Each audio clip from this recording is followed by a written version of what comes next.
অস্থিরতা বিরাজ করছে নৈসর্গিক পর্যটন কেন্দ্র ভারত নিয়ন্ত্রিত জম্মু কাশ্মীরে। মঙ্গলবার সকালে আচমকাই অঞ্চলটির পেহেলগামে একদল পর্যটকের উপর 50 রাউন্ড গুলি ছোড়ে বন্দুকধারীরা। এতে প্রাণহানি সহ বেশ কয়েকজন পর্যটক গুরুতর আহত হয়েছে বলে জানা গেছে। উদ্ধার শেষে তাদের নিকটস্থ হাসপাতালে পাঠানো হয়েছে।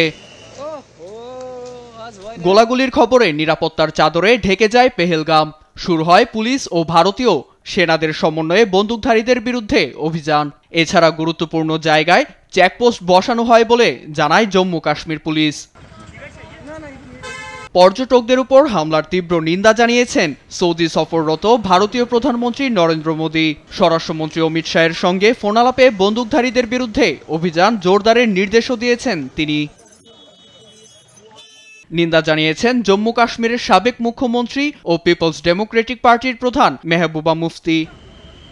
দুর্ভাগ্যজনকভাবে বেশ কয়েকজন নিহত ও কয়েকজন আহতের খবর এসেছে। সবার নিরাপত্তা নিশ্চিত করতে অপশক্তির ষড়যন্ত্রকে নকশাত করে দিতে হবে।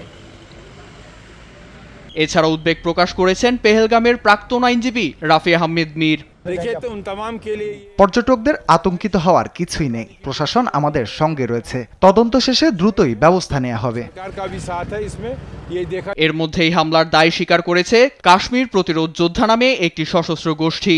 অবৈধভাবে 85,000 সাধারণ উপত্যকা দখল করে বাস করছে বলে অভিযোগ করা হয়েছে তাদের পক্ষ থেকে। নীরব দাস, নিউজ ডেস্ক, দেশ টিভি।